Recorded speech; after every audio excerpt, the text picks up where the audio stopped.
Hi, everybody. Welcome to the Nonsense Podcast. I'm Clark Mahaffey. I'm Jada Anderson. And I'm Emma Harvey. And this podcast, we're talking about the movie Coco from Pixar. And this movie was super, super good. What did you guys think of it? I really liked it. Mm-hmm. So we're going to talk about our favorite characters, our favorite songs from the movie, and just kind of like the cultural significance. So I think my favorite character in the movie was Miguel. I think he really, he was the best main character from Pixar in a while. I agree. It's nice to see a human main character Yes. after all these Agree. so many other, I don't even know, like cars. What's that Cars, toys, fish, emotions. Dinosaurs, emotions. Have they done? Oh wait, never mind. They have. Sorry. Wait, what? With the Incredibles, this is like the first human one since the Incredibles. Yeah. I think. Well, since the Incredibles, but also the Incredibles had superpowered humans. Right. True. So this is like a regular kid. I mean, he goes Sort of. into the underworld. But he has a regular life. Like he doesn't live with something on a day-to-day basis. A regular life, if you want to include life with no music, regular. Ooh, Could you live without music? I couldn't live without Probably music. not. I don't think I could. I listen to so much music that my mom, when I bought a whole bunch of stuff from iTunes, she was like, "You have to stop buying music on iTunes. You're using so much money." Hey, Spotify Premium. That's why. Sorry, not sponsored, but I use. Not sponsored. I use Spotify Premium, and my whole family enjoys it. You can listen to basically whatever you want to.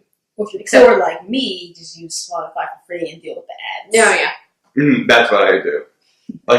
After I pretty much stopped using iTunes, I just use Spotify. Basically. Yeah. But not talking about Spotify this episode. No, we're talking about Coco, our favorite characters. And my favorite character is Dante. Little dog or whatever, who's like a spirit, I guess. Mm-hmm. I think he was a spirit. Dante's amazing. He's wonderful. But was he? Yeah, do you think he was originally a spirit, or do you think he turned into the allegory head? I think he was originally like a spirit or something, and then he turned into like his dog form, just like he could be seen by both, I suppose. Oh, interesting. Yeah, because I was always wondering why Dante could cross the bridge and why he could see all the dead people. Like, I see dead people. But Dante was great. Yeah. Yeah. My favorite character, I think, was Miguel as well. I don't know. I liked his development through the plot, and how he gained, I guess, a confidence that was really great. And you saw the importance of family. Mm-hmm. Even when they destroy all your possessions. Yeah. Well, all that you care about, really. He destroyed his guitar. That was just messed up. His prized, unique, handmade guitar. Right, like he made that. It's not like he bought it. He made that himself. He was self-taught guitar, which as someone who self-teaches herself every instrument she's ever picked up, ever. that's difficult. It's and the kid's like, what? He's only 12, and he's amazing. I don't know if they said his age, but I think it's around 12. I guess that's gonna be heartbreaking. Just. Mm-hmm. And Dimple? No Dimple. I thought that was a very interesting character design trait. Do people have that in real life? I don't know. Dimple? No dimple? I feel like they do. Some people. I had a friend who had a dimple on one cheek and then no dimple on the other. But I have 2. No, 3. I won't mention. Oh. Pixar was very consistent in their animation. Yeah. Yes. Well, the colors were beautiful. They were so vivid and wonderful. That one scene with the lights when he first enters are we calling it the underworld? Can we call it the I underworld? mean, yeah. And it was just like all the houses with the lights everywhere and stuff. It was just insane. That shot must have taken so many weeks, maybe even months to make. Yeah. I can only imagine how long it would take to get it right in the right colors, the right lights, and keeping it consistent. The detail. Yeah, the attention to detail in this movie, especially with cultural differences and the getting the holiday like researching everything about it. Yeah. They did a very good job. Mm-hmm. I agree. I heard they spent some time in Mexico, like Mhm. around the holiday, to actually make sure that they get it right. Mm-hmm. Yeah, and I think that's something that Pixar does very well. Mhm. So what was your favorite part from this movie? Let's see. You Wow. want me to go? Yeah, I Yeah. should probably start. Okay, so my favorite part from the movie is spoiler warning at the very, very end when Miguel sings "Remember Me" to Mama Coco. That was Oh. the sweetest, saddest scene I think I've ever seen in a movie. In a movie, even sadder than like the first 8 minutes of Up. Oh, Because I actually cried during the first 8 minutes of Up. I didn't cry at the end of the Coco. you already answered the question. Oh, we're going to do a segment called "Did You Cry?" But we'll just do that now. Yeah. I didn't cry, I didn't. but there was a little well, you know. Mm. There's like a little thing there. I didn't really feel like crying. I was just like, oh, so sweet, so cute. That's nice. I bawled my eyes out. It was sad and sweet and everything that a movie should have at the end. Yeah, and like the climax of the movie, I guess, wasn't some like earth shattering, like let's say the day kind of thing. It was just like an intimate moment between Miguel and his great grandmother, not his grandmother. Yeah, there was really no like huge climax in my opinion. I mean, aside from the fact when the guy tried to kill the kid. Yeah. Okay. Yeah. Yeah. But Okay. okay. That's true. Never mind. I think my favorite scene probably is when Ernesto de la Cruz was revealed to be both a murderer and not Miguel's great grandfather. And not because of a terrible person who's like, haha, he's a murderer. No. But because of it made Miguel come to terms with, because at first, I think before that point, he thought that was his great grandfather. Mm. And it made him come to terms with that and realizing that the rest of his family was probably correct-ish, or they seem correct, is that music can lead you down terrible paths if you let the greed and the pride consume you. Mm-hmm. So it's a very dangerous thing, and I think it was a good lesson. But and Miguel does get a better and more happy, realizing that Hector is actually his great-grandfather, more spoilers, and seeing what happened to Ernesto de la Cruz and knowing not to follow that. Mm-hmm. And I think learning from Hector the right way to do music is for the ones you love, and not for that greed. My favorite part, spoilers, was when the great grandmother got on stage and on accident, and she started to sing for the first time in years, and she was the one who forbid her family from ever using music again. And then What you mean, the great grandmother? Yes, excuse me. Mama Imelda? Yes. I like how you remember the names. Yeah, yeah. I don't remember. There was a lot of people. Yeah.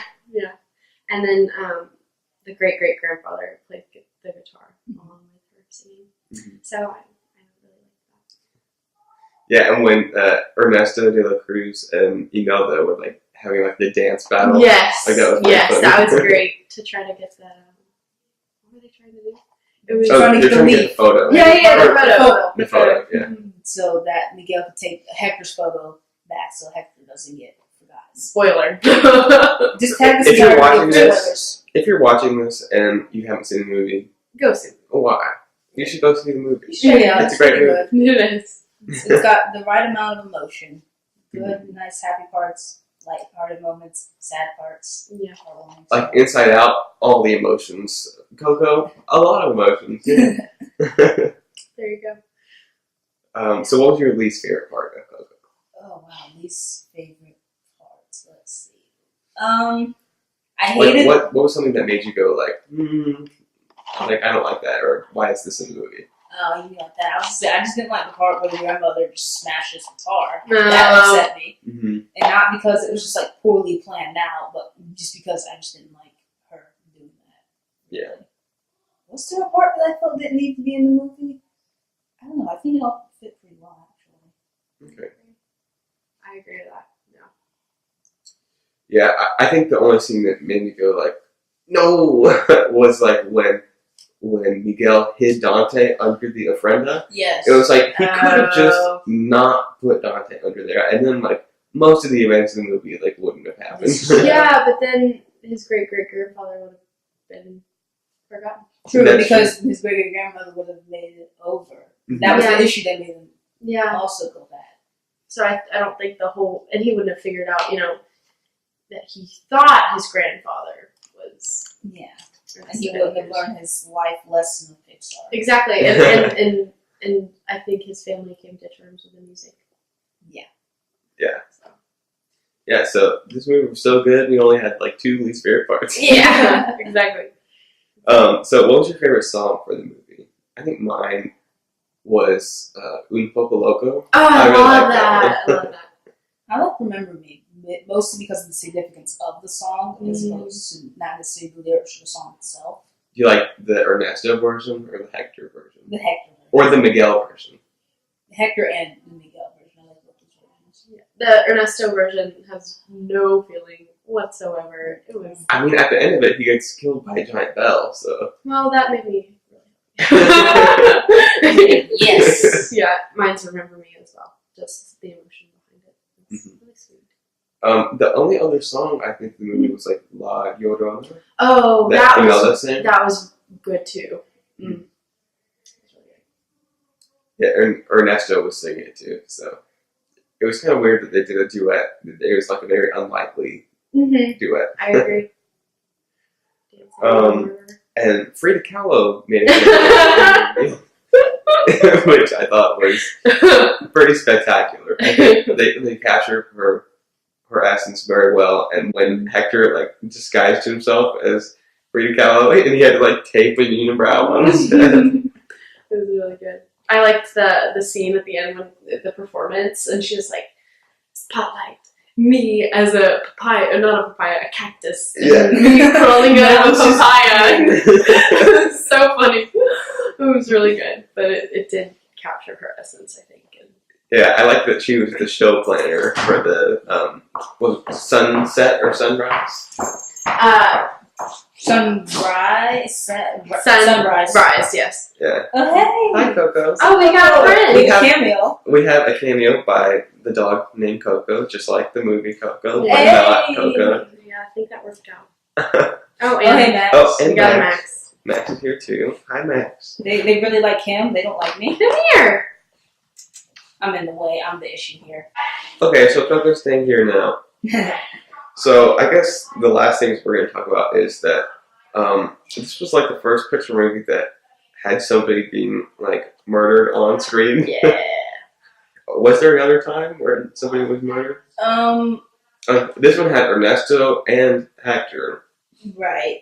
Well, and Up didn't the pilot do? Yeah, that's There true. was attempted murders, but it wasn't like No, outright. the pilot. Oh, you can't actually. It's like- It's been a while since I've seen Up. I know. Did I'm the trying to building remember explode? it. I can't remember it, but I feel like Yeah, I think it did. I think something like But that. was that a murder? That wasn't a murder. That was more of a Oh, and well, accident. in The Incredibles, I was gonna when say- the girl was flying and she got in the you mean propeller. the guy Oh, And then, with the red hair?